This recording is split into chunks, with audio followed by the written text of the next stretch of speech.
Uh, our presenter today is Team Vergara. Listen to this group. Listen, look, and listen and learn. Sige, you may now proceed. According to BIWAS and SAPAT 2014, the design aspect of the hospital management system should focus on both administrative and clinical processes to boost hospital efficiency. A pleasant afternoon, everyone. We are the Group 6, and we are tasked to create the system about hospital management system. I am Jeneline S. Vergara, the leader, the technical writer, and the data analyst of the group. And these are my groupmates. I am Severo Ariaga, the database administrator of the I am Jeremiah Galvez, now designer. I'm going to the project manager. And today, we will going to present our system named Vitalis Driven Healthcare System.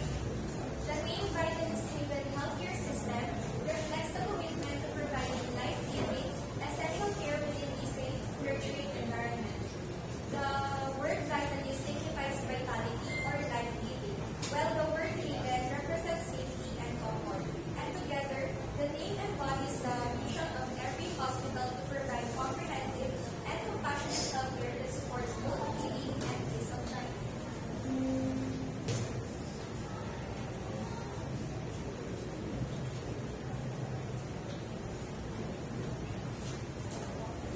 Introduction. We started this system with the mission of making the overall operation of a hospital be more efficient that will improve the quality of their work as well as their patient satisfaction. For the significance of the study, the Vitalis Driven Healthcare System will be beneficial for the following healthcare. Number one is for the healthcare workers, managing their essential information of their patients. The help of the system, it will be so much more easier than doing it manually. They can easily add, update, or delete the information of their patients. Second is the citizens. The system will reduce their waiting times inside the hospital. This will also enable appointment scheduling easier, especially for vulnerable groups like senior citizens, PWDs, and pregnant women. Number three is for the local government officials. The system will encourage them to collaborate with healthcare providers, enabling strategic planning and partnership to improve the system health. The fourth is for the future researchers.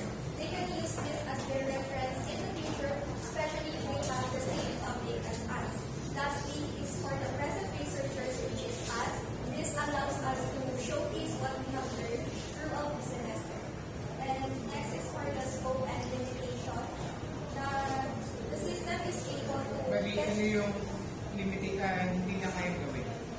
yung ano po, yung sa may no role access po, yung walang admin. Pero nakakapag-generate ng data. Yes, sir. Sige, pakita ng database design. Magtanong na tayo lang kasi marami pang like planning requirements. Sige, dun muna sa planning requirements. Dun sa project, Microsoft project. Bali, kailan kayo nag-start maggawa? Sir, nung ano po, October 29. October 29. Tapos ang dinedline namin sa sarili namin is November 11. Bali, sino ang mga naka-assign sa mga tasks? Halimbawa, si Mr. Ruto, ano yung kanyang assignment? Si Mr.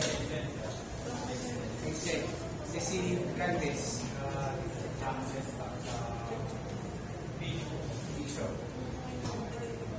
Okay. So, this is your database design.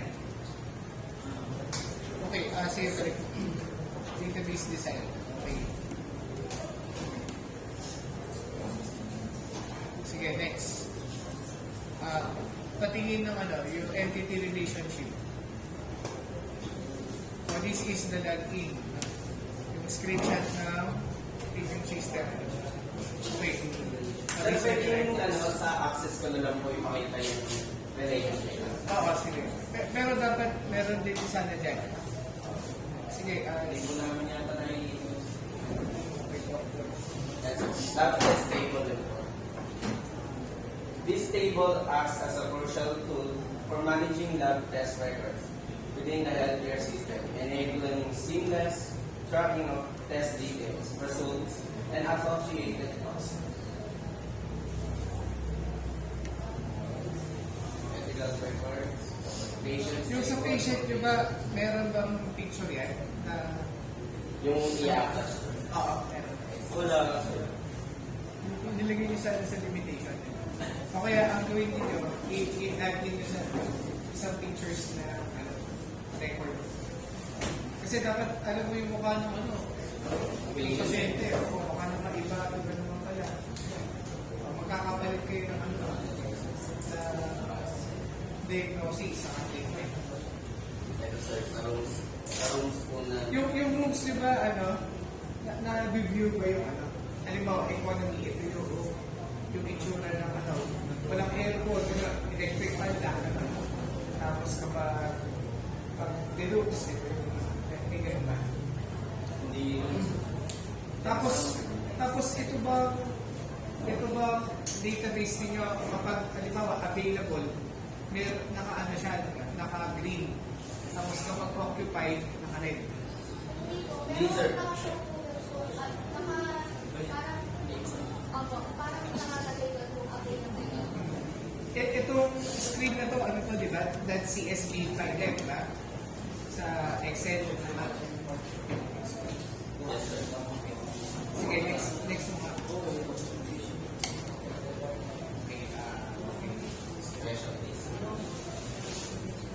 Ano yung mga specialization? Halimbawa, cardiologists, Yes, sir. ophthalmologists, Pathology, sir. ano yan? Ano yan? For their personal info, as a doctor, gano'n ba? Hindi po, para po sa, para kunyari sa mga patient po, naka-specialize na doon kung sino yung doctor. Gusto yung, sa ginagawa. Okay. Depende po sa mga ina-admit na patient yung ano po yan. Sige. Sige, para mabilis tayo, sa access na tayo. Marami ko bang kasi? Medyo, sir. Ano ba yung nasa- Nakita ko na working yung mga buttons. Sige. Okay. Ayaw nyo yung waiting nyo. Sige.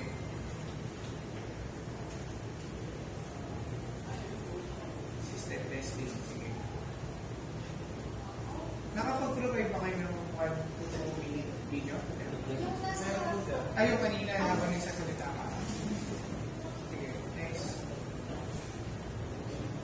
Video yun, ha?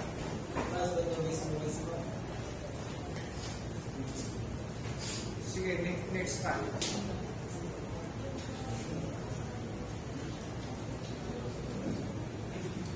Sige, doon na tayo sa access, Mr. Severo. Okay, tignan. Patingin.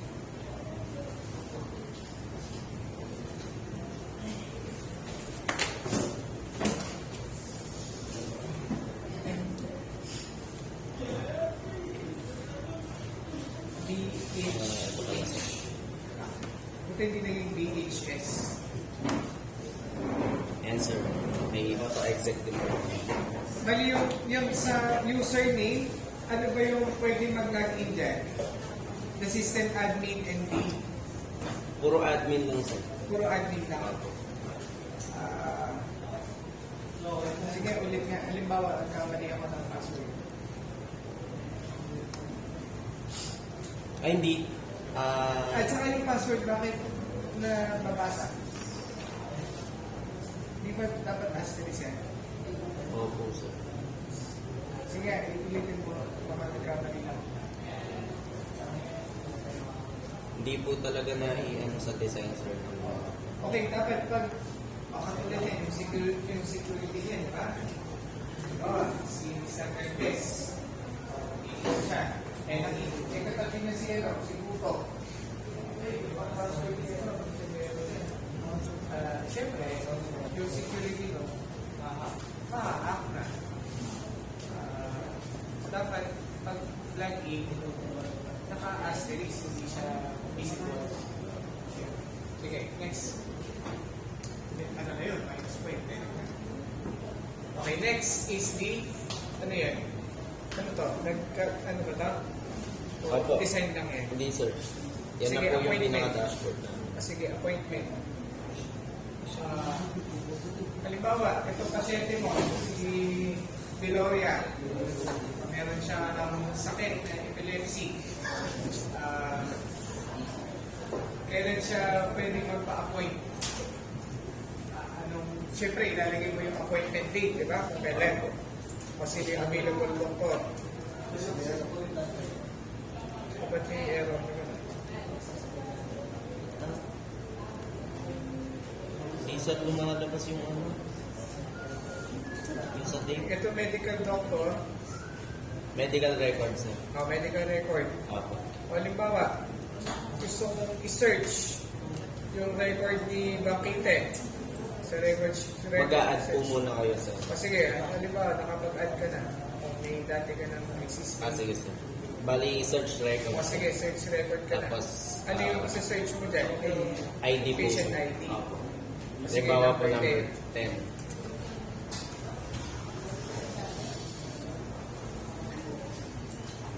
Ayan sir.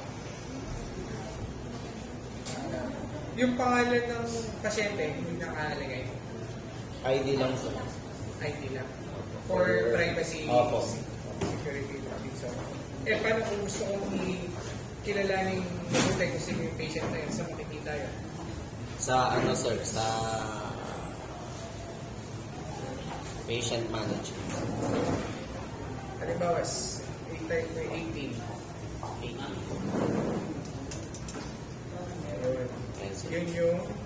ito, katulad ito, error ito. Ito. Ang portion na to. Dapat yung date, ha?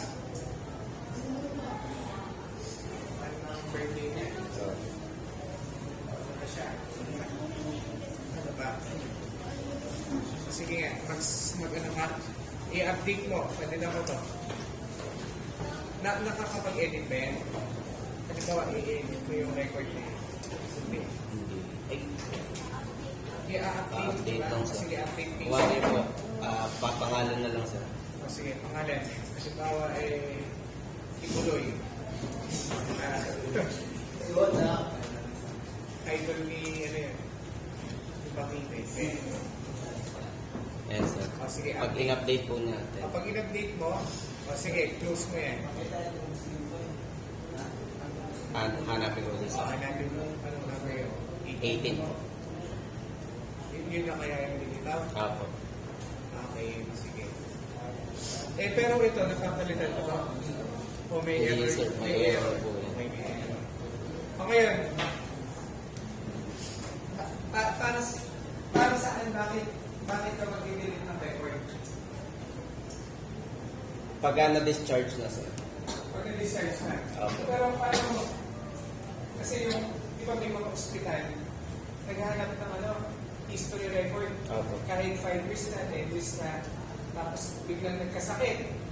Meron, yung hospital na yun, dapat meron siyang record ng history. Halimbawa, si Mr. Lisi, yung kanyang nagkasakit siya 5 years ago, nagkasakit siya ulit. Ngayon, At that impaysin pa na. Dahil big ng big, dati ano lang TB, ngayon na evolve. Ngayon, para ma-cure yun, dapat alam yung history. Hindi ganun pa pala. wala sir. Picture set. Wala. Kasi po, ang pinakasinundan lang namin sir, yung pinaka-format lang. Ano Alam yung ko, sir. purpose bakit pag-didelete ka ng record? Pag ano na sir, pagka discharge na po. Pero dapat meron din siya nakasave din yung record. Records. Sige, ano ba pictures eh? Halimbawa, sige, si ano tatanungin natin? Yung dalawang lalaki na yun. Doon sa ano? Sa specialization. Specialties. Okay. Ano yung mga specialty dito?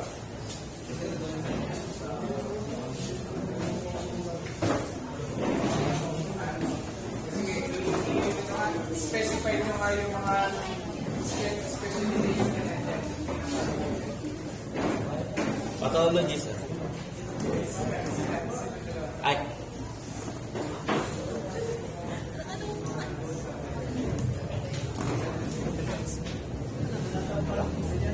Ayun ba dyan, sabi nga yung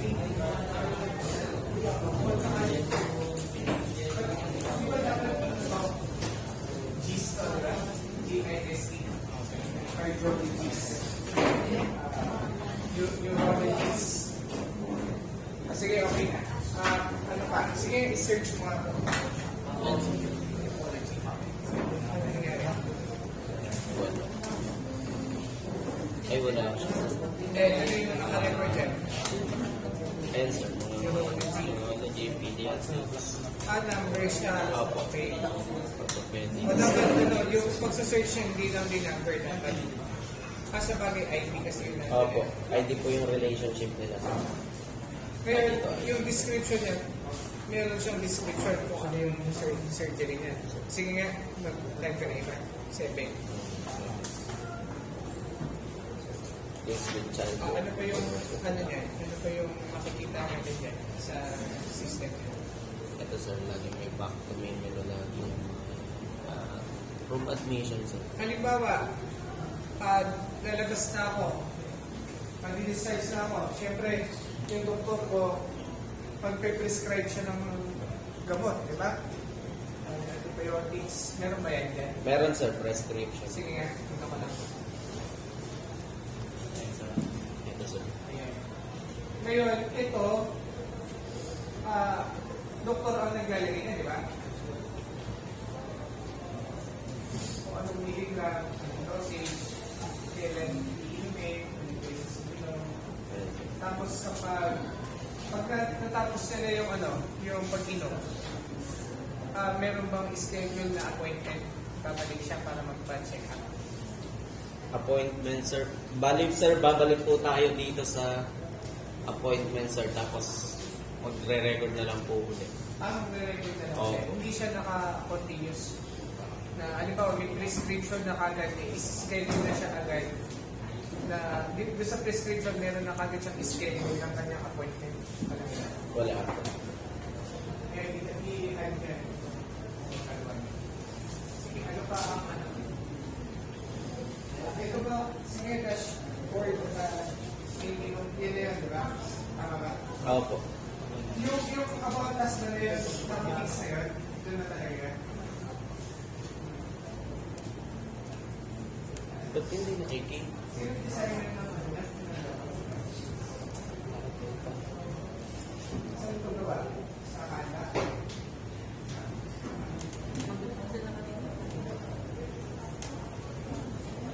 Sige, magbabayad na ako ng aking bills.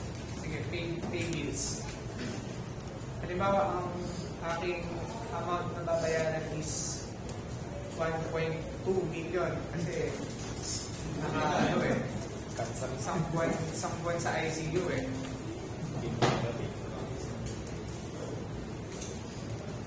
Ngayon, makakatanggap ba ako ng yung, halimbawa, kakatasin sa PhilHealth, kakatasin sa Medicare, meron ba ganun?